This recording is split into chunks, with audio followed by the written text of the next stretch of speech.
కాంగ్రెస్లోకి వెళ్ళారని చెప్తున్నటువంటి పార్టీ ఎమ్మెల్యేల భవితవ్యం గురించి జరుగుతున్న చర్చలో మనతో బొల్లం మల్లేష్ యాదవ్ గారు బీఆర్ఎస్ ఎక్స్ఎమ్మెల్యే, మానవతారాయ్ గారు కాంగ్రెస్ జనరల్ సెక్రటరీ, తాడవ శ్రీనివాస్ గారు బీజేపీ నుంచి, సప్తగిరి ప్రసాద్ గారు టీడీపీ నుంచి ఉన్నారు.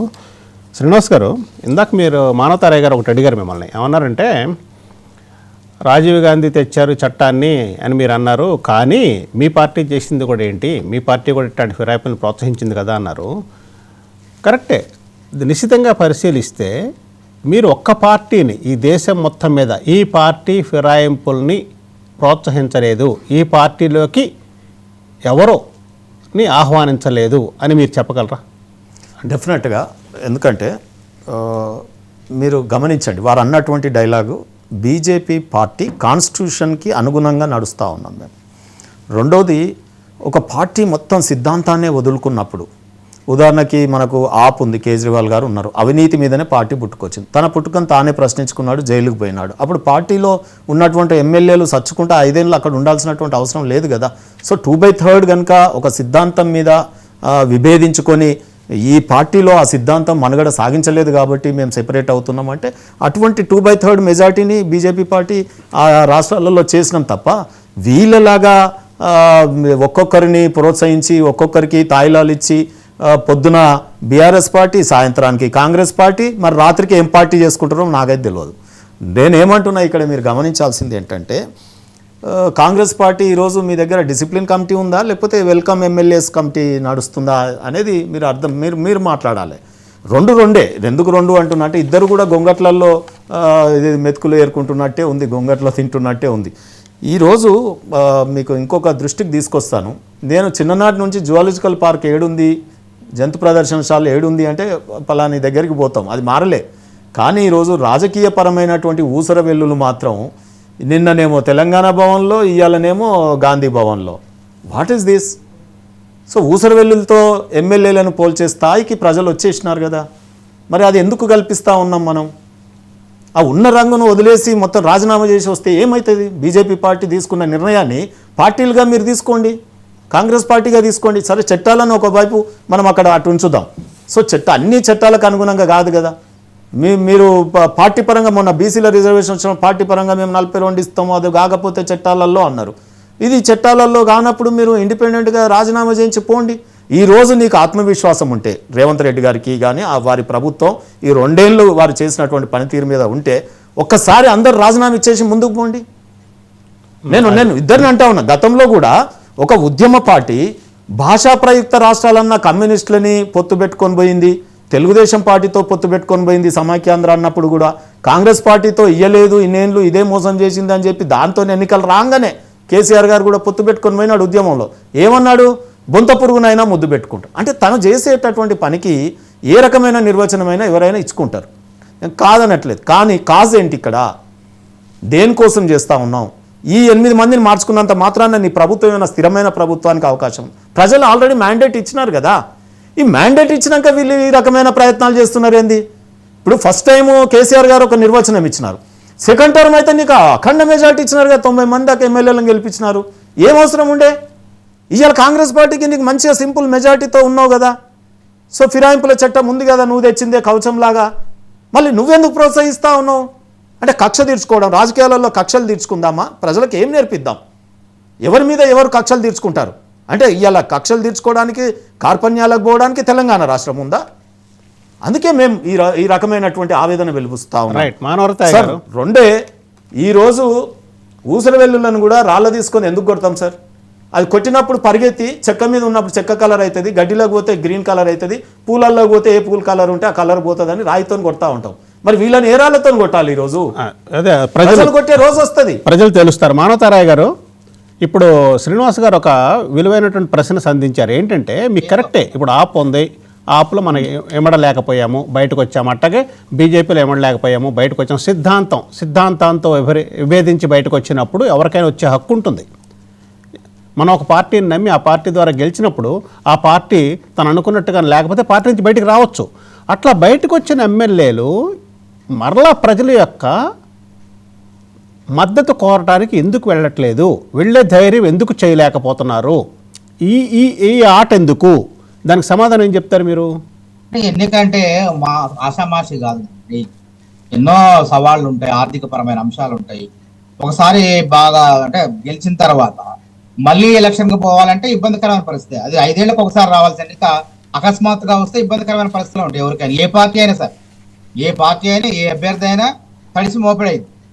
కాబట్టి దాన్ని అదంతా ఎందుకు అనవసరం. తర్వాత ఎన్నికల సంఘం కూడా వాళ్ళకు కూడా ఏంటంటే మళ్ళీ దీన్ని పెట్టాలంటే అది ఒక ప్రయాస పని. కాబట్టి ఈ విధంగా ఆలోచన చేస్తారు వాళ్ళు. కాబట్టి ఇక్కడ మీరు అడిగిన ప్రశ్నకు ఏంటంటే వాళ్ళు ఎవరైనా సహసిద్ధంగా పార్టీ పరంగా పార్టీలోని వ్యక్తులు బయటికి పోవచ్చు, కానీ ఎమ్మెల్యేలుగా ఉండి ఈ పార్టీ మారితే మాత్రం ఇట్లాంటి సమస్యలు ఉత్పన్నమవుతాయి. ఎవరు కూడా ఏదో రకంగా పార్టీ ఫిరాయింపుల చట్టం నుంచి చట్టం కానీ దాని గురించి దాని ఇబ్బందులు లేకుండా చూసుకునే ప్రయత్నాలు వాళ్ళు చేస్తారు. అంటే మీరు అన్నది చాలా కరెక్టు. ఆర్థిక పరమైన కారణాలే ఆపుతున్నాయి. ఎందుకంటే ఒక ఎన్నికల్లో పోటీ చేయడానికి కానీ మళ్ళీ గెలవటానికి కానీ ఇవి పక్కన పెడితే దాన్ని తట్టుకోలేక కారణమా, లేకపోతే మళ్ళీ గెలవటంలో ఒక భయం అనే కారణం ఉందా? ఈ రెండిట్లో ఏది ఎక్కువ ప్రభావితం చేస్తుంది మళ్ళీ ఎన్నికలకు వెళ్ళడానికి? మళ్ళీ ఎన్నిక అనవసరం, సంవత్సరం 2 సంవత్సరాలు కాలేదు మళ్ళీ గెలిచి మళ్ళీ ఎన్నిక పోవటం, అనేక రకమైన ఇబ్బందులు అవసరమా ఈ సవాళ్ళు అనే విధంగా చూసుకుంటారు. సరే, ఇప్పటికి మానవతారాయ్ గారు ఇప్పటికి వచ్చేటప్పటికి ఏంటంటే యాక్చువల్గా ఒక పార్టీ మీద గెలిచినప్పుడు ఇంకొక పార్టీకి మారుతున్నప్పుడు కనీసం ఆ ఎమ్మెల్యే ఆలోచించవలసింది మరలా మద్దతు కోరటం అన్నది, ఆ ప్రజల యొక్క మద్దతు తీసుకొని పార్టీ మారటం అన్నది నైతికత. సరే, లీగల్గా వచ్చేటప్పటికి అనేక మార్గాలు ఉంటాయి. సరే, అభివృద్ధి అంటారు వాస్తవంగా అండి. ఇప్పుడు జరుగుతుంది బీఆర్ఎస్ పరిస్థితి ఎట్లా ఉన్నది, కుటుంబ తగాదాలు, ఏ పార్టీ అయినా కుటుంబ తగాదాలు భయపడి ఇక మిగతా ఎమ్మెల్యేలు సర్దుకుంటున్నారు, దారులు చూసుకుంటున్నారు. అదే మళ్ళా అక్కడ ఉంటే మనం బతకలేము, ఇందులో ఉంటే మనం మునిగిపోతాం, గెలవలేము, భవిష్యత్తు లేదు దీనికి. కాబట్టి ఎక్కడోసారి దారి చూసుకోవాలి. ప్రజలకు మనం గెలిచి కూడా ఏం చేయాలి, వాళ్ళు సేవ చేయాలంటే వాళ్ళు ముఖ్యమంత్రులు మంత్రులతో వాళ్ళు కలిసి వాళ్ళ అభివృద్ధి కార్యక్రమాలు చేసుకోవాలి కదా. కరెక్టే. ఎన్నికల్లో కోసమే వాళ్ళు ఆ విధంగా వస్తున్నారు, ఇప్పుడు చేస్తున్నారు. మన సబ్జెక్ట్ అభివృద్ధి చేసుకోవడం కోసం, మరింత అభివృద్ధి చేసుకోవడం కోసం వాళ్ళ ప్రయత్నాల్లో భాగంగా ఉన్నాయి తప్ప వాళ్ళని కూడా తప్పబట్టడానికి అవసరం లేదు. రైట్ అండి. ఇలా రాజకీయాల్లో శాశ్వత శత్రువులు ఎవరు అర్థం కాదు, శాశ్వత మిత్రులు ఎవరు అర్థం కాదు. కరెక్టే. ఎందుకంటే ఇప్పుడు 2 విధాలుగా వాళ్ళకి దెబ్బ తగులుద్ది. ఒకటంటే ఉన్న పదవి పోవచ్చు, 2 ఆర్థికంగా మరలా పెనుభారం వాళ్ళ మీద పడచ్చు, అగ్రి. కానీ ఇక్కడికి వచ్చినప్పుడు గెలిచిన తర్వాత మన రెండో సబ్జెక్ట్ దగ్గరికి వచ్చేటప్పటికి కనీసం అసెంబ్లీకి రానటువంటి నాయకుల్ని, నాయకత్వాన్ని ఏమనాలన్నది మల్ల యాదవ్ గారు చెప్తారు. మల్ల యాదవ్ గారు, ఇప్పటి వరకు సరే అసెంబ్లీలో గెలిచాము, పార్టీ మారుతున్నాము, దానివల్ల చాలా కష్టాలు ఉన్నాయి, ఎన్నికల్లో పోటీ చేయడం అదంతా సరే కోర్టు తెలుస్తుంది, లేకపోతే స్పీకర్ తెలుస్తారు. కనీసం గెలిచిన తర్వాత ఒక ప్రతిపక్ష నాయకుడు హోదాలో ఉండి సభకి రాకపోవటాన్ని మీరు ఎలా సమర్థిస్తారు? ఈ స్టేట్లో ప్రతిపక్ష హోదా నాకు ఉండి కూడా నాయకుడు ఒకరు, ఆంధ్రాలో ప్రతిపక్ష హోదా వస్తే వెళ్తానని నాయకుడు ఒకరు. అసలు దీన్ని ఎట్లా తీసుకుంటాం మనం? వచ్చి ప్రజా సమస్యలను వినిపించడానికి ఎందుకని కాడుతున్నారు?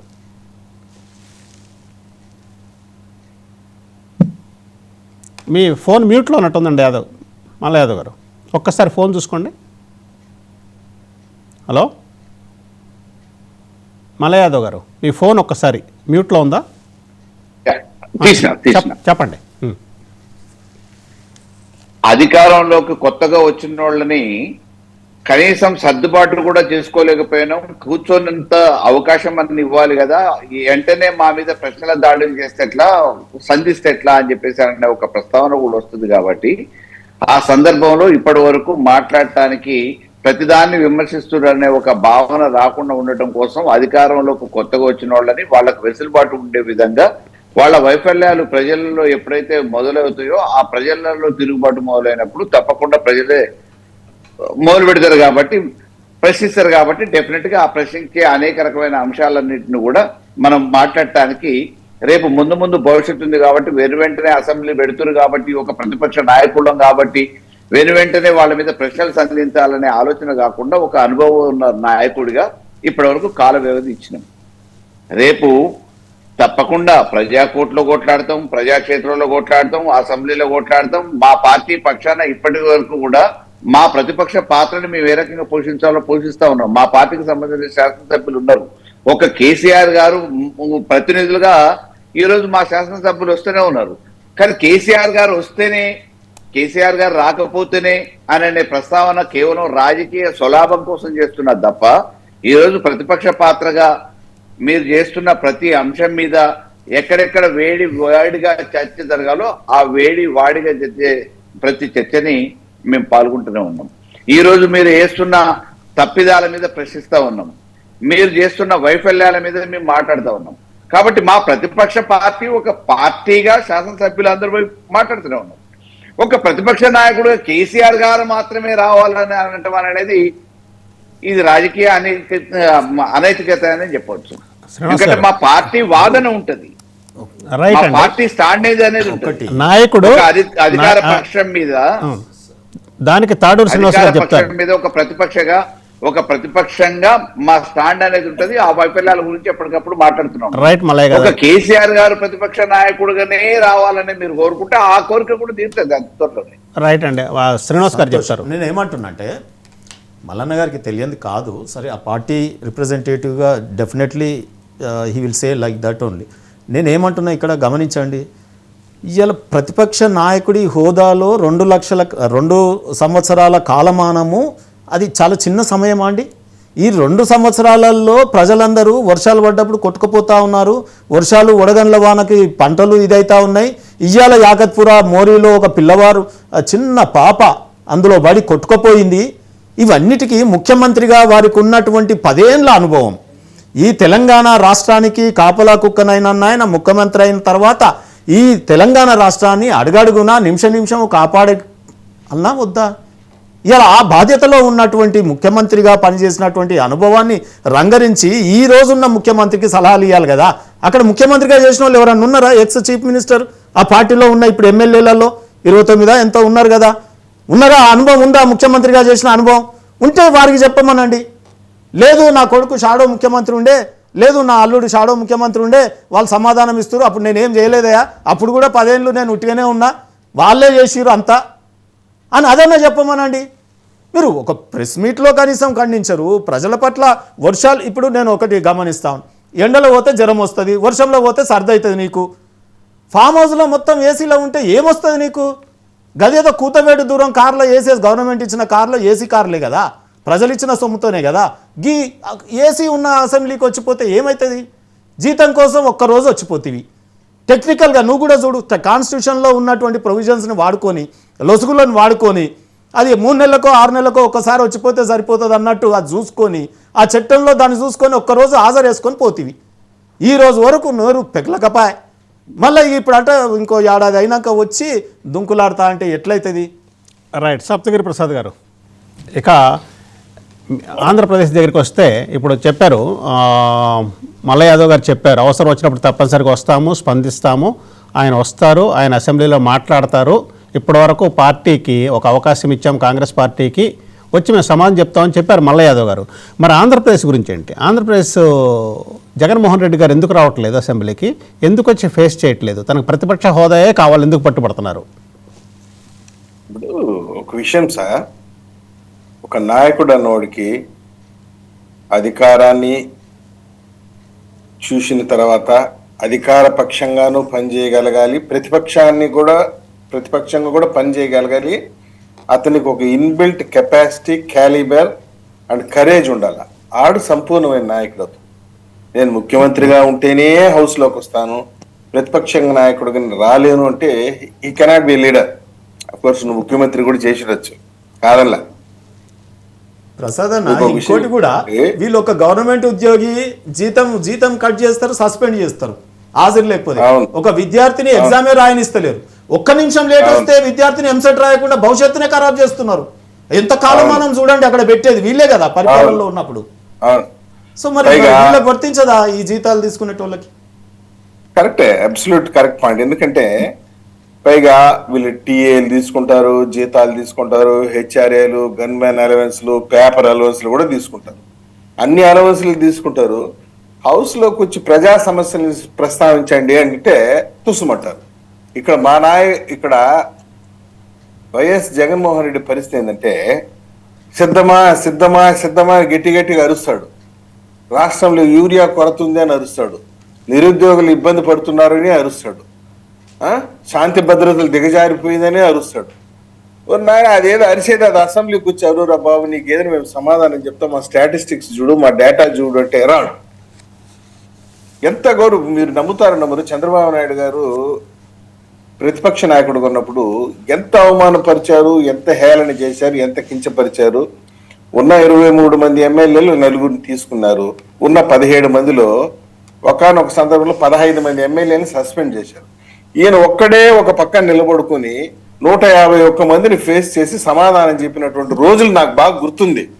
ఒక్కడే ఈ పక్క అపోజిషన్ బెంచ్ లో నిలబడుకుని అట్ ది ఏజ్ ఆఫ్ 70 సంవత్సరాల్లో 151 మందికి సమాధానం చెప్పగలిగాడు ఆయన. That is the carriage, that is the calibre of a leader.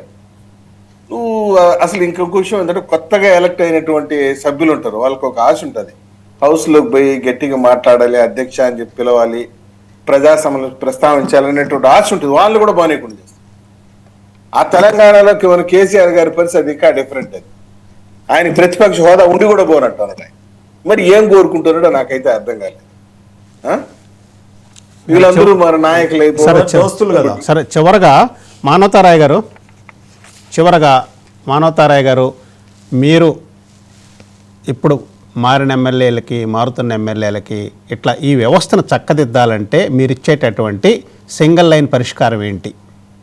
నేను ఇందాక కూడా చెప్పాను, 1985లో రాజీవ్ గాంధీ గారికి వచ్చింది ఈ పార్టీ ఫిరాయింపుల చట్టం ద్వారా ఈ ఆయారాం గయారాం సంస్కృతిని ఆపాలి. తర్వాత వాజ్పేయి గారు 2003 సంవత్సరంలో 91 రాజ్యాంగ సవరణ ద్వారా మరింత పటిష్టం చేశారు. కాబట్టి దీంట్లో కూడా లొసుగులు చూసుకొని ఎమ్మెల్యేలు కొంతమంది పార్టీ ఫిరాయింపులకు లేకుంటే అధికారంలో ఉన్న పార్టీ వైపు అభివృద్ధి కోసము, నియోజకవర్గ అభివృద్ధి కోసము పార్టీలు మారుతున్నారు. కాబట్టి ఇట్లాంటి తరుణంలో మరొక చట్టం అంటే మరొక సవరణ, ఈ పార్టీ ఫిరాయింపుల చట్టానికి మరొక సవరణ అనేది అవసరం అనేది చెప్పి నా అభిప్రాయం. రైట్ అండి. అప్పటిదాకా ఈ తతంగం ఇవన్నీ కూడా కొనసాగుతూనే ఉంటాయి. ఈ డ్రామా అంతా చూడాల్సి ఉంటుంది. కరెక్ట్. ప్రధాన ప్రతిపక్ష నాయకుడు వారి గురించి కూడా చెప్పాలా. అధికారంలో ఉంటేనేమో అసెంబ్లీకి వచ్చారు, అధికారంలో రాకపోతే అసెంబ్లీకి రాదు. అంటే ప్రజాస్వామ్యంలో చట్టసభలు అంటే గౌరవం ఉన్నట్ట, ఒక్కసారి మాత్రం అసెంబ్లీకి వస్తారు. అంటే జీతభత్యాల కోసం లేదంటే అనర్హత వేటు పడుతుందని చెప్పేసి ఆ ఒక్కరోజు అసెంబ్లీకి వస్తారు. అంటే వరదలు వచ్చినా రారు, ప్రజల కష్టాల్లో ఉన్నరారు. ఆ మంత్రులంతా కూడా వరదలు వచ్చినా ఎక్కడికి వచ్చినా రోడ్డు మార్గం ద్వారా ఆకాశ మార్గం ద్వారా వెళ్ళి ప్రజలను పరామర్శిస్తారు. ప్రతిపక్ష నాయకుడికి ఆ బాధ్యత ఉండదా? జీతం తీసుకునేటప్పుడు ఒకసారి ఆలోచన చేయండి, ఇది ఎంతవరకు ప్రజాస్వామ్యం ఒకసారి ఆలోచన చేయాలి. రైట్ అండి. కాబట్టి మేము గెలిస్తేనే అసెంబ్లీకి వస్తాం, మేము ఓడిపోతే రాము, ప్రజా సమస్యల గురించి మాట్లాడమంటాం అనేది ఇది అప్రజాస్వామికమైనటువంటి నిర్ణయాలు, ప్రజలు గమనిస్తూనే ఉన్నారు. రైట్. మల్ల యాదవ్ గారు, మీరు ఇచ్చేటటువంటి పరిష్కారం ఏంటి? ఈ ఎమ్మెల్యేలు మారటం, ఇక్కడి నుంచి ఇటు మారటం, అటు నుంచి ఇటు మారటం మారకుండా ఏం చేస్తే ఒక పటిష్టమైనటువంటి వ్యవస్థగా దీన్ని మార్చవచ్చు?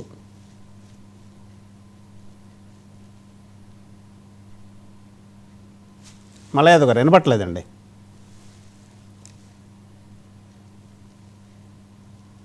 ప్రజాక్షేత్రంలో ఒకవేళ గెలిచిన పార్టీ మీద విశ్వాసం నమ్మకం లేకపోతే ప్రజాక్షేత్రంలోకి వెళ్ళేసి మళ్ళీ అడిగి ఈ ఎన్నిక కాబట్టం అనేది ఒక విధానం.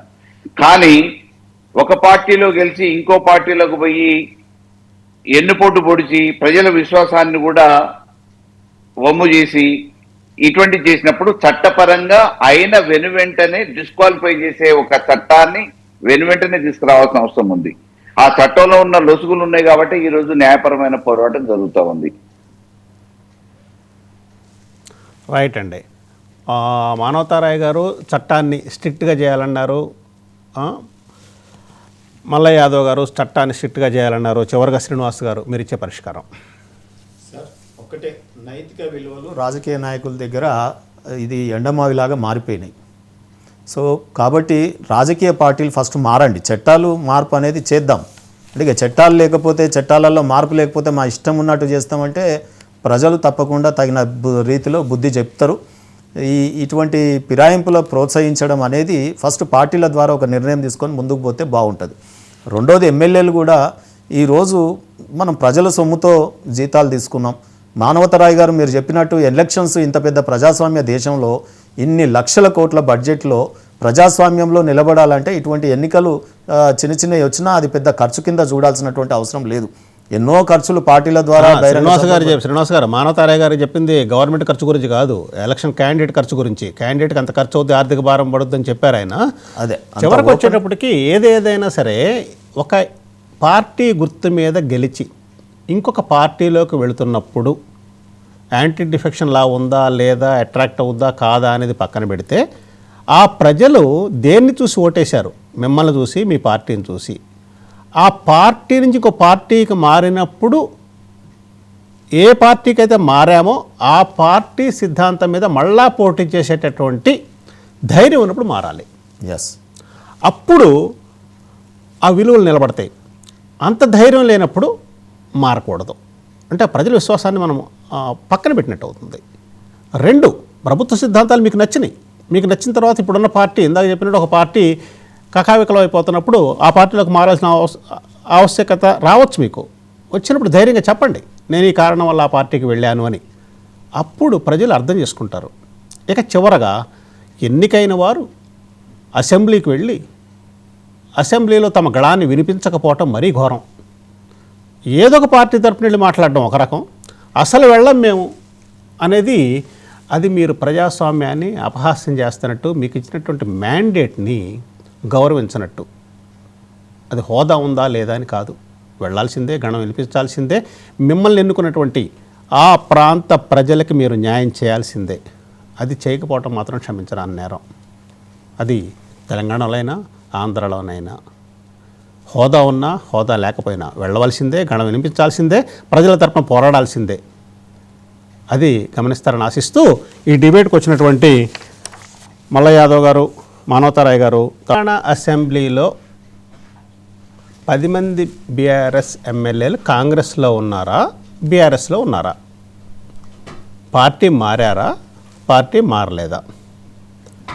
ఇది 2023 ఎలక్షన్ల తర్వాత ఒక విచిత్రమైన పరిస్థితి నెలకొంది తెలంగాణ అసెంబ్లీలో. తెలంగాణ అసెంబ్లీ ఎన్నికలైపోయిన తర్వాత కొంతమంది బీఆర్ఎస్ ఎమ్మెల్యేలు కాంగ్రెస్లో చేరుతున్నాము, చేరబోతున్నాము అని. తర్వాత అది ఒక కాంట్రవర్సీ అయి కూర్చుంది, లీగల్గా పడిపోయింది. తర్వాత కాన్స్టిట్యూషనల్గా ఇది ఒక క్రైసిస్ కింద మారుతుంది. ఈ మారారని చెప్పి కొంతమంది బీఆర్ఎస్ ఎమ్మెల్యేలు, ఇప్పుడు బీఆర్ఎస్లో ఉన్నటువంటి ఎమ్మెల్యేలు కోర్టుకు వెళ్ళటం.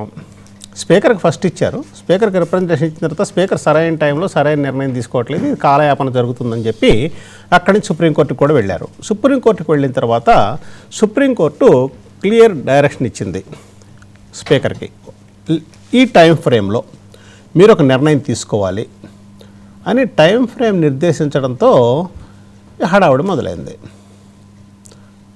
కాంగ్రెస్ వాదన ఒక పక్క, బీఆర్ఎస్ వాదన ఒక పక్క. అసలు ఏం జరిగింది?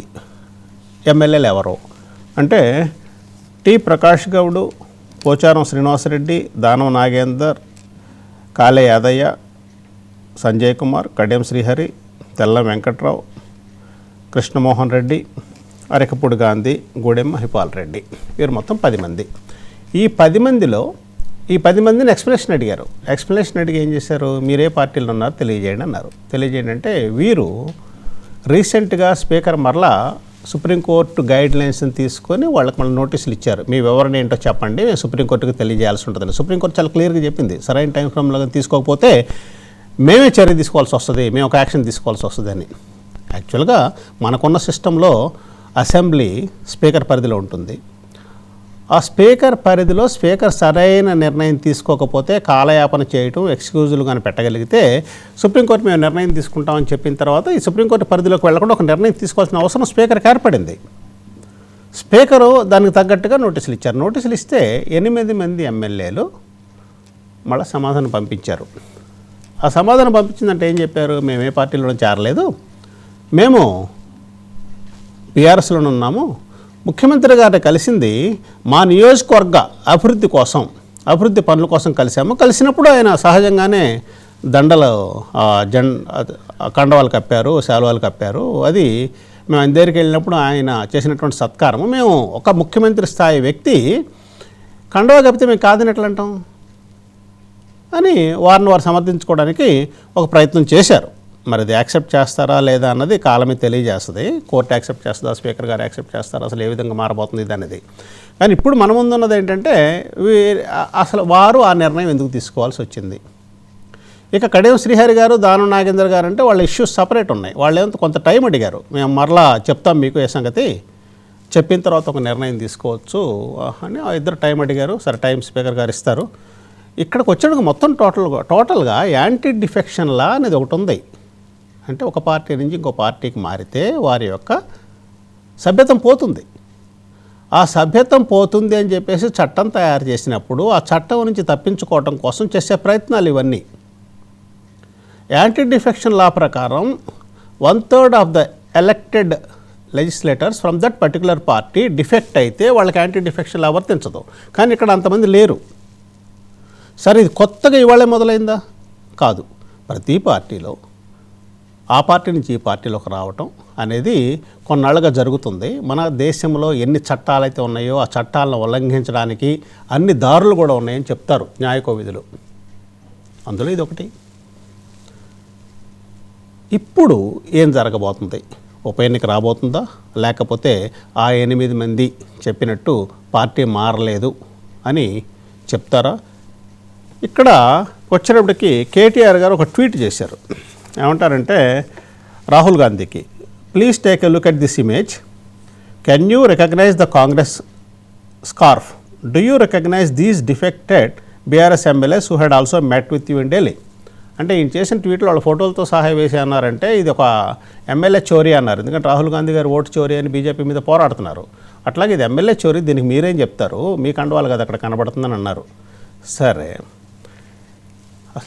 దీని మీద అసలు ఏం జరగబోతుంది అనేది మనతో చర్చించడానికి తాడూరు శ్రీనివాస్ గారు బీజేపీ నుంచి, బొల్లం మల్ల యాదవ్ గారు ఎక్స్ బీఆర్ఎస్ ఎమ్మెల్యే, మానవతారాయ్ గారు కాంగ్రెస్ జనరల్ సెక్రటరీ, సప్తగిరి ప్రసాద్ గారు టీడీపీ నుంచి రెడీగా ఉన్నారు.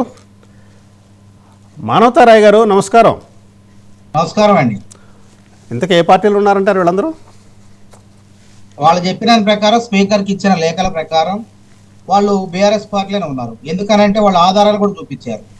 వాళ్ళ జీతభత్యాల నుంచి పార్టీ ఫండ్ పేరు మీద నెలకు 5,000 రూపాయలు చొప్పున కట్టవుతున్నట్టు ఆ రిసిప్ట్ లా కూడా స్పీకర్ గారు సమర్పించారు. అదే విధంగా అసెంబ్లీలో హరీష్ రావు గారు ప్రతిసారి కూడా మేము 38 మంది సభ్యులు, అంటే లాసనంతా గారు ఓడిపోయారు కదా, చనిపోయి దివంగత, ఆ ప్లేస్ వాళ్ళు ఓడిపోయారు కాబట్టి మేము 38 మంది ఎమ్మెల్యేలని ప్రతిసారి కూడా సభలో మాట్లాడటం జరిగిందని వాళ్ళే రాతపూర్వకంగా స్పీకర్ గారికి ఇచ్చారు. ఇప్పుడు చెప్పాల్సింది ఎవరు? నేను, మీరు ఇక్కడ కూర్చొని చర్చలో కూర్చున్న కాదు, స్పీకర్ గారిదే అంతిమ నిర్ణయం.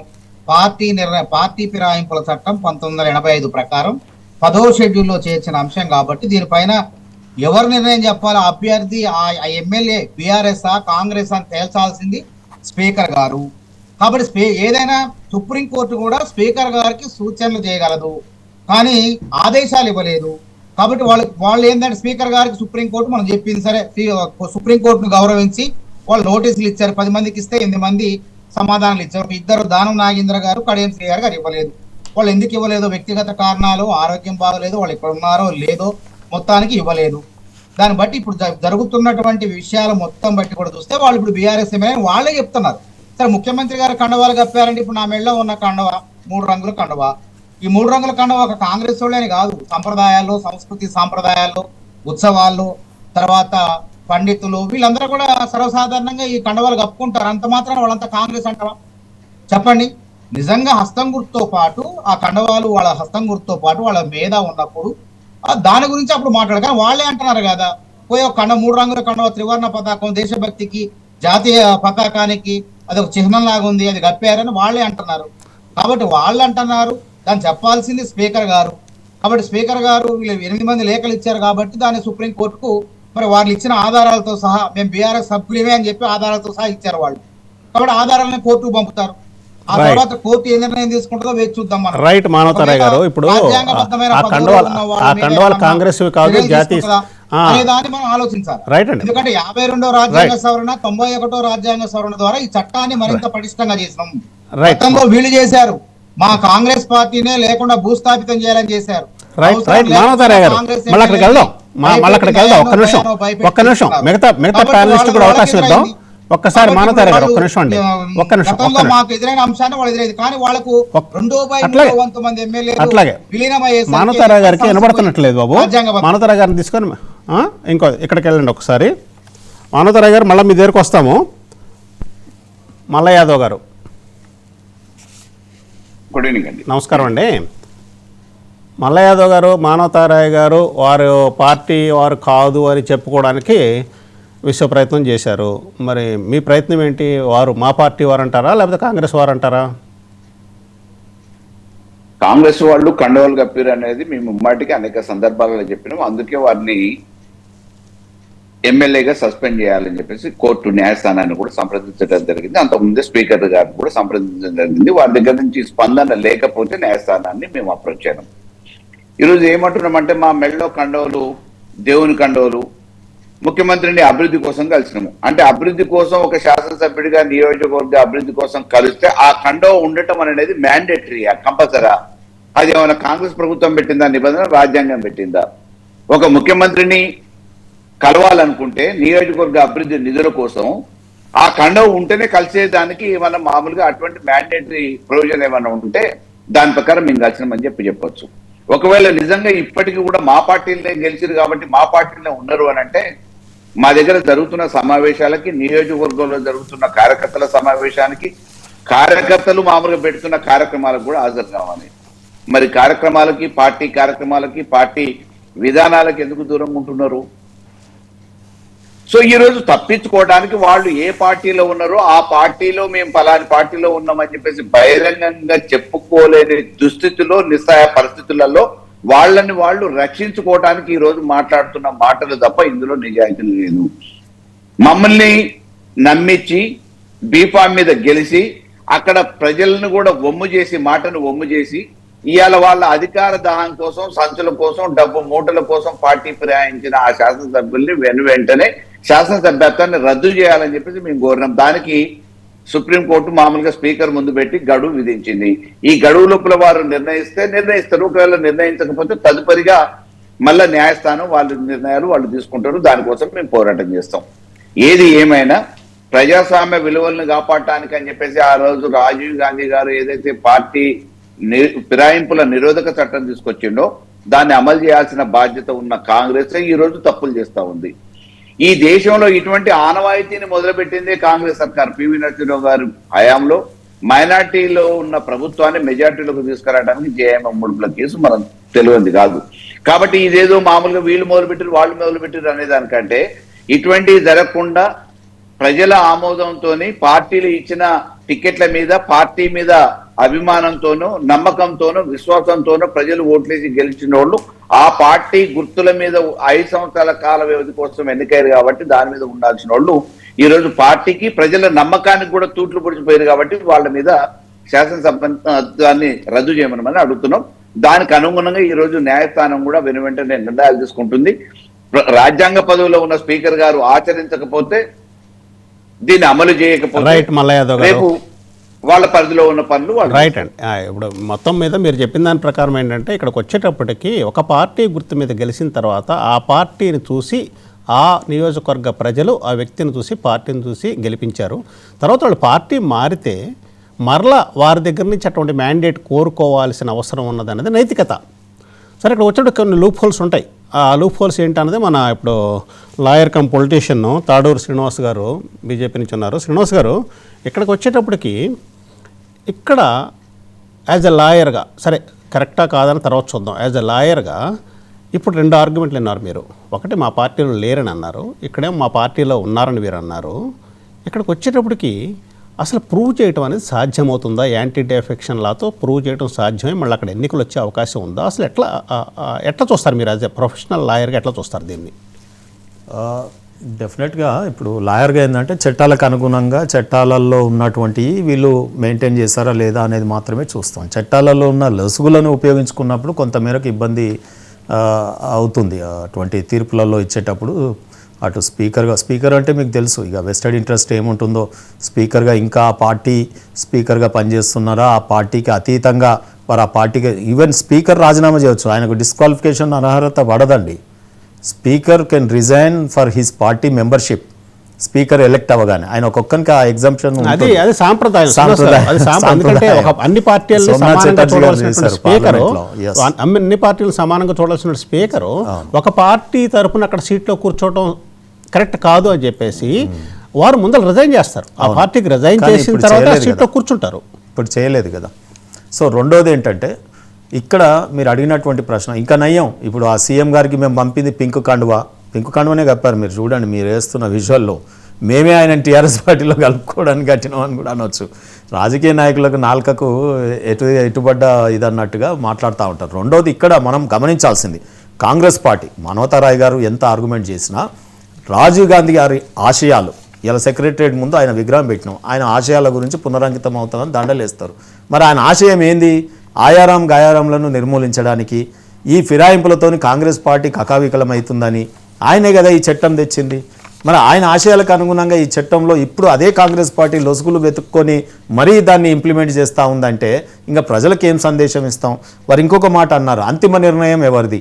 అంతిమ నిర్ణయం ఎవరిది ఉంటుంది? మీకు తెలియంది కాదు కదా. మీరు స్పీకర్ అంటున్నారు, స్పీకర్ కాదు, కోర్టులు కాదు, అంతిమ నిర్ణయం ప్రజలు డెఫినెట్గా నిర్ణయిస్తారు కదా, అది అంతిమ నిర్ణయం.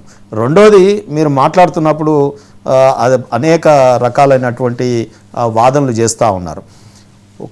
బీఆర్ఎస్ పార్టీ వాదన కూడా మనం విశ్లేషిద్దాం. బీఆర్ఎస్ పార్టీ ఇప్పుడు మా మల్లన్న రూపంలో ఏమంటా ఉన్నారంటే పార్టీ సమావేశాలకు హాజరు కావాలి కదా, ఒకవేళ వాళ్ళు వచ్చేది ఉంటే. అక్కడేమో వాళ్ళు స్పీకర్కి ఇచ్చిన దాంట్లో మా వచ్చే జీతాలలో 5,000 రూపాయలు పార్టీ ఫండ్ కింద తీసుకుంటా ఉన్నారు, వాటిని ఎవిడెన్సెస్ కింద సబ్మిట్ చేశారట. రెండో విషయం ఏంటంటే మరి అసెంబ్లీకి హాజరు కానీ ప్రతిపక్ష పదవి మరి కేసీఆర్ గారిది ఎమ్మెల్యే పదవి మరి వారు కూడా నైతికంగా రిజైన్ చేస్తారా? సో ఈ రకంగా మొత్తం ఇప్పుడు ఉన్నటువంటి రాజకీయ నాయకులు, అది బీఆర్ఎస్ కావచ్చు, కాంగ్రెస్ పార్టీ కావచ్చు, ప్రజలకు ఏం మెసేజ్ ఇస్తున్నాం అనేది మనం ఇక్కడ చర్చనీయాంశం. ముఖ్యంగా ఈరోజు మనము మాట్లాడాల్సింది ఏంటంటే ఫిరాయింపుల చట్టంలో మీరు చాలా చక్కగా విశ్లేషించినారు. వాలంటరీ గివింగ్ అప్ కానీ, విపుకు అగెనెస్ట్గా పోయినప్పుడు కానీ, లేదా ఇవి కాకుండా డిస్క్వాలిఫికేషన్ ఇంకా మన పీపుల్స్ రిప్రజెంటేషన్ యాక్ట్ కింద కూడా ఎలక్షన్ కమిషన్ తీసుకుంటే ప్రెసిడెంట్ గారు కూడా డిస్క్వాలిఫై చేశారు. 2 విధానాలు డిస్క్వాలిఫికేషన్. ఒకటి ఫిరాయింపుల చట్టం ద్వారా, ఏది యాంటీ డిఫెక్షన్లో ఓకేనండి శ్రీనివాస్ గారు. ఇక్కడ ఏంటంటే ఇప్పుడు మీరు 2 వాదనలు ఉన్నారు. As a lawyer come judge, మా బీజేపీ వాదన అన్నారు నైతికంగా ఒక నిర్ణయం ఏంటి, మా పార్టీలోకి ఎవరు వచ్చినా ఏ పార్టీ ద్వారా మీరు ఎమ్మెల్యే అయినా ఎంపీ అయినా రాజీనామా చేసి రావాల్సిందే. అప్పుడు అక్కడ గుండె ధైర్యం ఉన్న వాళ్ళు నాయకులు మాత్రమే మా పార్టీలో. మిమ్మల్ని లాయర్ గా సమాధానం చెప్పండి, మీరు కండవ వేసుకుంటానంటారు. కండవ వేసుకోవద్దు కాసేపు, బీజేపీ కండవ తర్వాత వేసుకుందరు. కానీ ఇప్పుడు బీఆర్ఎస్ వాదన విన్నారు, కాంగ్రెస్ వాదన విన్నారు, నిష్పక్షపాతంగా ఇప్పుడు స్పీకర్ గా ఇప్పుడు ఏ వాదన కరెక్ట్? నేను అనుకుంటున్నాను బీఫామ్ మీద పోటీ చేసిన వారు రిజైన్ చేస్తా, వాళ్ళది యాక్సెప్ట్ చేయొచ్చేమో. రెండోది మిగతా వాళ్ళ అఫిడవిట్స్ ఇప్పుడు ఈ మధ్యన ట్రెండ్ అయిందండి. ఒకటి ఇక్కడ లీగల్గా ఒక అఫిడవిట్లు ఇస్తున్నారు, బయట ఒకటి చెప్తా ఉన్నారు. మీకు ఉదాహరణకు చెప్తాను, హైకోర్టులో ఈ ఫార్ములా కార్ రేసులో కేటీఆర్ గారు అఫిడవిట్లో ఒకటి ఇచ్చినారు, నేనే ఇది నిర్ణయం తీసుకున్నాను, బయట అన్నారు, ఇది అధికారులది కదా. అక్కడనేమో అధికారులు రొటీన్గా తీసుకున్నటువంటి నాకేం సంబంధం లేదు అని చెప్పి అఫిడవిట్ ఇచ్చినారు. కాళేశ్వరం విషయంలో కూడా ప్రకృతి విపత్తేమో హైకోర్టులో అఫిడవిట్లు ఇచ్చినారు, బయటకు వచ్చేమో బాంబు బ్లాస్టింగ్ అంటా ఉన్నారు. ఏది బీఆర్ఎస్ పార్టీ. అంతకుముందు మంత్రిగా ప్రమాణ స్వీకారాలు కూడా చేయించినారు. ఏది మీరు చూసారు కదా బీఆర్ఎస్ పార్టీలో. నేను అన్నాను ఒక డైలాగు, పార్టీ కార్యవర్గ సమావేశంలో మీరు ఉన్నారో లేదో కానీ నేనైతే ఒక లెటర్ ఇచ్చినాను కేసీఆర్ గారికి. ఆ రోజు ఏమన్నానంటే నేటి ఫిరాయింపులు రేపు పిరంగులై వెళ్తాయి సార్ మీ మీదకి అని చెప్పి ఒక చిట్టి మీద కూడా రాసి ఇచ్చిన. అంటే ఎవరు ఎండ్ల పుట్టిన వాళ్ళు అందులో చస్తారు అన్నట్టు, ఏదో రౌడిజంలో ఉన్న వాళ్ళు రౌడిజంలో పోతారు, లేకపోతే తుపాకీ పట్టిన వాళ్ళు తుపాకీలో పోతారు అన్నట్టు నానుడి. ఈ ఫిరాయింపులతో బీఆర్ఎస్ పార్టీ ప్రోత్సహించింది సరికదా, ఆ పార్టీ వేరే బీఫామ్ మీద గెలిచినటువంటి వారికి మంత్రి పదవులు కూడా ఇచ్చినారు. అది సప్తగిరి ప్రసాద్ గారికి బాగా తెలుసు, చెప్తారు. రెండో విషయం ఏంటంటే నేనేమంటున్నా, ఇంత చేసిన బీఆర్ఎస్ ఇవాళ గగ్గోలు పెడుతూ కోట్ల చుట్టూ తిరుగుతూ ఉన్నది. అయితే ఇక్కడ కాంగ్రెస్ పార్టీ తప్పకుండా ఆ కండువాని వారంటా ఉన్నారు, ఇది పార్టీ కండువ కాదు అని. మరి పార్టీ కండువ కానప్పుడు పార్టీ రిప్రజెంటేటివ్గా ఇప్పుడు ఏ కండువ, ఇప్పుడు ఏం పండుగకు వచ్చినట్టు మా న్యూస్లో మీరు ఇక్కడ ఏ పూజకు పిలిచినట్టు వారు వేసుకున్నారు చెప్పండి? లేకపోతే రాగానే మీరేమన్నా స్టూడియోలో కండువలు వేస్తున్నారా ఏంటి వచ్చిన వాళ్ళని ఆతిథ్యం ఇవ్వడానికి? ఇప్పుడు ఆ రోజు సీఎం గారి ఇంట్లో మరి ఏం దావత్ అయింది? ఏం దావత్ అయితే ఇంటికి వచ్చిన వాళ్ళకి షాల్వా కండువా వేసి మీరు స్వాగతించినారు? సో ఇది ఈ రకంగా ప్రజలకు తెలియదని కాదు, మనం టెక్నికల్గా ఎంత మాట్లాడినా మహా న్యూస్ ఇచ్చినటువంటి అవకాశంలో మనం ఎంత దీన్ని జిమ్మిక్కులు చేసి మాట్లాడినా ఇంటర్ప్రిటేషన్ చేసినా ప్రజలు చైతన్యవంతమైనారు. ప్రజల తీర్పు అంతిమ తీర్పు. తప్పకుండా వీళ్ళకి తగిన శాస్త్రి BRS party Congress party. Saptagiri Prasad గారు మొత్తానికి టీడీపీ దగ్గర ఇంతకు ముందు చెప్పారు, ఎందుకంటే తలసాని శ్రీనివాస్ అనే ఆయన గెలిచి డైరెక్ట్గా పార్టీ కూడా రిజైన్ చేయకుండా ఒక మంత్రిగా ప్రమాణ స్వీకారం చేసేశారు, టీడీపీ నుంచి ఇక్కడికి వచ్చన్నారు అంటే అని చెప్తారు కదా, జీసస్ క్రైస్ట్ తప్పు చేయని వారు ముందుగా మీలో రాయి వేస్తారండి అనేటప్పటికి ఎవరు రాయి వేసారకుండా వెళ్ళిపోతారు. అంటే ఇక్కడ ఎవరు కరెక్ట్ కాదు పక్కన పెడితే ఈ సంస్కృతి ఎట్లా? సప్తగిరి ప్రసాద్ గారు. అదే సామెత ఉంది కదా సార్, ముందుగా ప్యానెల్ పెద్దలందరికీ నమస్కారాలు. పాములు బట్టేవాడు పాము కాటికేసేస్తాడని వీళ్ళు ఫిరాయింపులు ప్రోత్సహించి ఇక్కడ మాకు రిటర్న్ గిఫ్ట్ ఇస్తాడంట. నువ్వు అక్కడ చూసుకోవా బాబు అంటే, ఇక్కడ మాకుండా ఒక నాయకుడు ఉన్నాడు. ఈయనేమంటే మాకు ప్రతిపక్ష హోదా ఇస్తే గానీ నేను అసెంబ్లీకి పోను అంటాడు. అదేదో ప్రతిపక్ష హోదా ఏదో ఫ్రిడ్జ్లోనో బీరువులో ఉన్నట్టు దాన్ని తీసుకొచ్చి ఆయనకి ఇవ్వాలన్నట్టు ఈయన ఇక్కడ ఇచ్చినా కదా, ఇచ్చినా కానీ పోవట్లేదు. ఇచ్చినా ఒక ఆయన ఫామ్ హౌస్ లో పడుకుంటున్నాడు, ఈకపోయిన దానికి ఒక ఆయన ఎల్లహంక ప్యాలెస్ లో పడుకున్నాడు. మీరు ఒక విషయం గుర్తు పెట్టుకోండి, first you are the representing the people. మీకు తెలుసో లేదో నాకు బాగా గుర్తుంది సార్, వరంగల్ జిల్లా నర్సంపేటలో ఓంకార్ గారు అనేవారు ఎమ్మెల్యే ఉండేవారు. ఎంసీపీ నుండి ఒకరే గెలిచాడు ఆయన. క్రమం తప్పకుండా ఒకడైనా వచ్చి అసెంబ్లీలో నిలబడి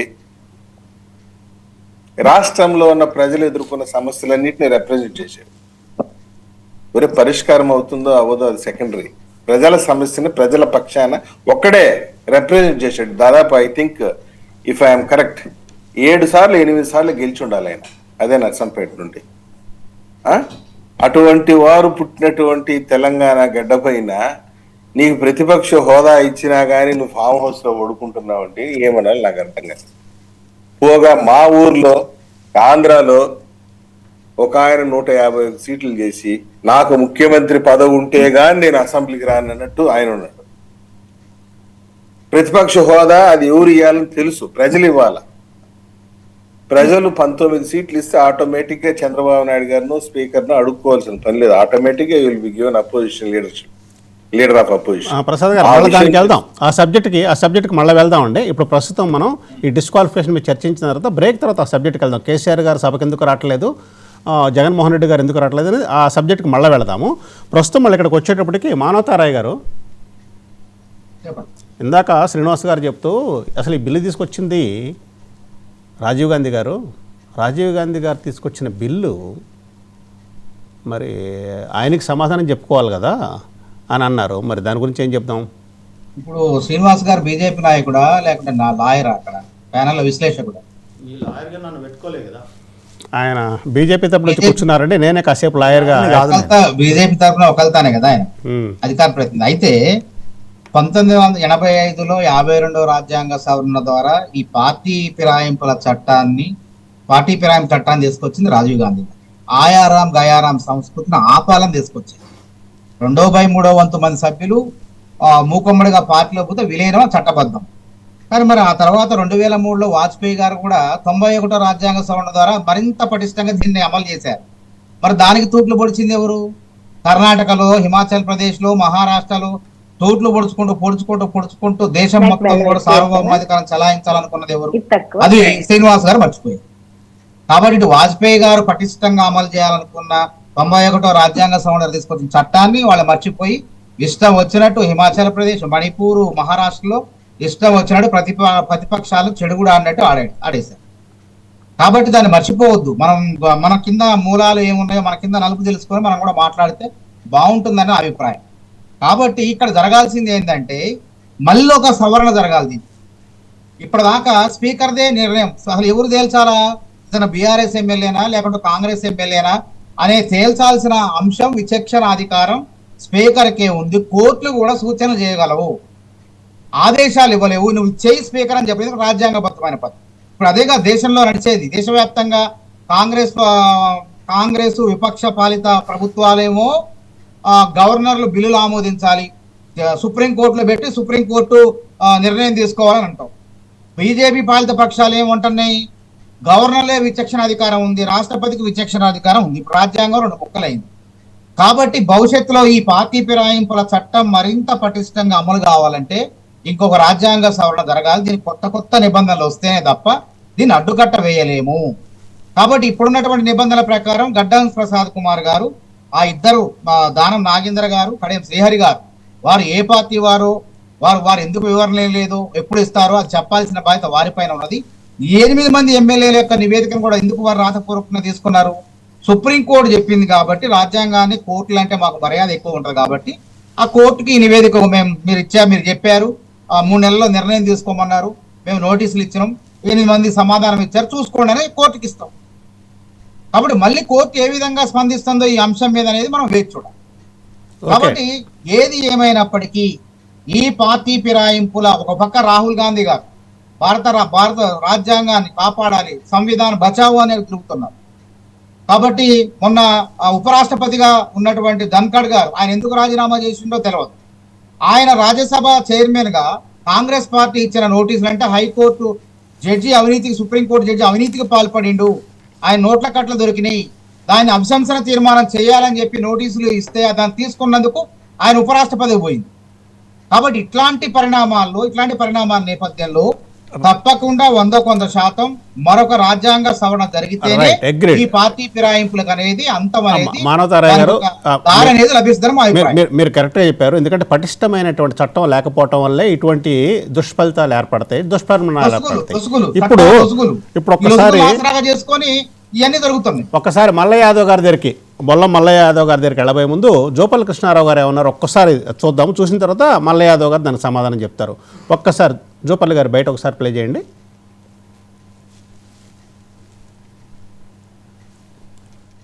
ఈ పార్టీ ఫిరాయింపుల మీద జోపల్లి గారు మాట్లాడుతూ ఏం చెప్పారు ఒక్కసారి జోపల్లి గారు బయట. ఎవరు ఏ పార్టీలో కూడా చేరలేదు, చేరితే చట్టం తన పని తాను చేసుకోబోతుంది, స్పీకర్ గారు నిర్ణయం తీసుకుంటారు. వాళ్ళ ఆరోపణకు ఆధారం ఏంది? మీతో పాటు వచ్చిండ్రు అని. అరే నేను ఇప్పుడే చెప్తే మీకు, వాళ్ళ పనుల కోసము మంత్రులు ఎక్కడ ఉంటే ప్రభుత్వం లెక్క కలవడానికి పోతారు. శవాల మీద పేలాలు ఎలుకున్నటువంటి సామెత ఒకటి ఉంది. వందలాది మంది తెలంగాణ బిడ్డల ప్రాణత్యాగంతో వచ్చిన తెలంగాణ పైన, వాళ్ళ శవాల పైన మీరు గడిచిన 10 సంవత్సరాల్లో రాష్ట్రాన్ని మొత్తం కూడా వేల కోట్ల రూపాయలు పూసిపెట్టే కార్యక్రమం చేసి ఈ పరిస్థితికి వచ్చిందంటే దానికి సిగ్గుపడాలా? మల్లయ్య యాదవ్ గారు, జోపల్లి కృష్ణారావు గారు ఫార్మల్గా కలవడానికి వచ్చారు, ఏ పార్టీలో ఆ పార్టీలోనే ఉన్నారు అని అన్నారు. మరి విశ్వసిస్తారా ప్రజలు దీన్ని? జోపల్లి కృష్ణారావు గారు కూడా ఈ పార్టీలో ఉన్న తర్వాత, శాసనసభ్యుడిగా ఓడిపోయిన తర్వాత ప్రత్యామ్నాయం లేక మళ్ళీ కాంగ్రెస్ మొదటి టర్మ్లో ఈ పార్టీలో ఉండటమే కాకుండా కీలకమైన బాధ్యత. మరి ఆయన కూడా పేరాలు వేస్తున్నాడంటే శవాల మీద శిలాపాపం తలా పెట్టినట్టు మరి ఆయన కూడా చెందుతుందంటే మేమేం చేయలేదు. రెండోది, ఈరోజు ఏ పార్టీలో ఉన్నోళ్ళు ఆ పార్టీలో ఉన్నోళ్ళు అని అంటే, ఏ పార్టీలో ఉన్నా ఆ పార్టీ కార్యక్రమాలకు హాజరవుతారు, సమావేశాలు నిర్వహిస్తారు బహిరంగంగా. ఇప్పుడు దేవుని కండువా అనేది ఎట్లయితే చెప్పుకుంటున్నారో, ఆ దేవుని కండువా అనేది పార్టీ ఇస్తే ఆ పార్టీ గుర్తు మీద కలిసింది కాబట్టి అది దేవుని కండువ. ఏ పార్టీలు ఉన్నోళ్ళకి ఆ పార్టీ దేవుని కండువ దేవుని కండువ అవుతుంది కాబట్టి మరి ఆ కండ వేసుకొని తిరగాలి. ఆ కండువ పక్కకు పెట్టి గూట్లో పెట్టి ఇంకో కండువ కొత్తది తీసుకొని ఎందుకు తిరుగుతున్నారు? మరి ఇలా అంత ధైర్యంగా ఎందుకు చెప్పలేకపోతున్నారు? నేను ఏ పార్టీ మీద అయితే గెలిచినో ఆ పార్టీలో, నేను ఏ పార్టీలో ఉన్నానో ఆ పార్టీలో అని అంటున్నారు. కానీ నేను బహిరంగంగా బీఆర్ఎస్ పార్టీలో ఉన్నాను కానీ, లేకపోతే కాంగ్రెస్ పార్టీనే నేను అని చెప్పేసి కాంగ్రెస్ పార్టీ మీద తెలిసిన కాంగ్రెస్ వ్యక్తినే కానీ ఎందుకు చెప్పలేక అయోమయ పరిస్థితులలో పూర్తిగా ఎరకబడ్డట్టు నేను ఏ పార్టీలో ఉంటే ఆ పార్టీలో నేను ఉన్నట్టు అని చెప్పేసి ఎటుగాని సమాధానాలు ఎందుకు చెప్తున్నారు? ధైర్యం ఉంటే కండో కప్పినోళ్ళైనా అవును వాళ్ళు మా పార్టీ శాసనసభ్యులు అని చెప్పేసి ధైర్యం ఉన్నోళ్ళు వాళ్ళనే చెప్పాలి. కండో కప్పినోళ్ళు లేదు, కండో కప్పుకున్నోళ్ళైనా ఏ లాభం కోసం అయితే కండో కప్పుకున్నారో ఆ కండో కప్పుకున్నోళ్ళు అవును మేము ప్రజల ప్రయోజనం కోసమో, నియోజకవర్గ అభివృద్ధి కోసమో, నిధుల కోసం పోయినా కండో కప్పుకున్నాం మేము పలానా పార్టీ అని చెప్పాలి. ఈ పార్టీ మీద గెలిచి పెళ్లి ఒకళ్ళని చేసుకొని సంసారం ఒకళ్ళతో చేస్తున్నట్టుంది ఇప్పుడు వాళ్ళ పని. ఇప్పుడు మా పార్టీ గుర్తు మీద గెలిచిన వ్యక్తి, మా పార్టీ మీద అభిమానంతో ప్రజలు ఓట్లేస్తే అందలం ఎక్కిన వ్యక్తి, ఈ రోజు డబ్బు సంచుల కోసమో మూటల కోసమో పదవుల కోసమో వేరే పార్టీ కండోలు కప్పుకున్న తర్వాత ఇది ప్రజాస్వామ్యయుతంగా మంచిది కాదు, రాజ్యాంగబద్ధంగా న్యాయబద్ధంగా వీళ్ళ శాసనసభ్యత్వాన్ని తిరస్కరించండి, సస్పెండ్ చేయండి అని చెప్పేసి మేము న్యాయస్థానం మెట్లెక్కితే దాన్ని తప్పించుకోవడానికి రకరకాల ప్రయత్నాలు చేస్తూ ఈ రోజు కాలయాపన చేయడానికి ఏమేమి ప్రయత్నాలు ఉంటాయో ఆ ప్రయత్నాలలో వాడు నిమగ్నమైనారు. కానీ కాలయాపనతో కాదు, ఈరోజు శాసనసభాపతి కూడా ఒక కాల నిర్దేశం జరిగింది. న్యాయమూర్తి న్యాయస్థానం ఈ కాల వ్యవధి లోపల మీరు సంజాయిషి తీసుకోవడంతో పాటు చర్యలు తీసుకోండి, మీరు ఒకవేళ తీసుకోలేని పక్షంలో కాలయాపన చేస్తే మేము చూస్తూ కూర్చోము, తప్పకుండా ఆ నిర్ణయం మీద మేమే తీసుకుంటామని కూడా కోర్టు హెచ్చరించి మరి స్పీకర్ గారికి పంపించడం జరిగింది. అనుకున్న గడువు లోపల ఒకవేళ ఆ నిర్ణయం జరగకపోతే న్యాయస్థాన పరంగా ఏదైతే వాళ్ళు ఈ రోజు మామూలుగా మేము అదనో ఇదనో ఏదో రిసిప్ట్లు పెట్టడమో నిలబడకపోయినా కానీ కొన్ని రోజులు డ్రాగాన్ చేయొచ్చు కదా ఈ పేరు మీద అనే ఒక ప్రయత్నంలో జరుగుతున్న ఏ ప్రయత్నం అయితే ఉందో దీనికి సలహాలు సూచనలు పుష్కలంగా అండదండలు అందిస్తున్న ఈ కాంగ్రెస్ సర్కారు కాంగ్రెస్ నాయకులు ఎవరున్నా కానీ తప్పకుండా న్యాయ పోరాటం చేస్తాం. ప్రజాక్షేత్రంలో వాళ్ళ భవిష్యత్తు ఏంటనేది తెలుసు. రైట్ అండి. శ్రీనివాస్ గారి దగ్గరికి వెళ్ళబోయే ముందు, తడూరు శ్రీనివాస్ గారి దగ్గరికి వెళ్ళబోయే ముందు ఒక చిన్న విరామం తీసుకొని శ్రీనివాస్ గారి దగ్గరికి వెళ్దామండి. ఇప్పుడు ఒక స్మాల్ బ్రేక్ ప్లీజ్.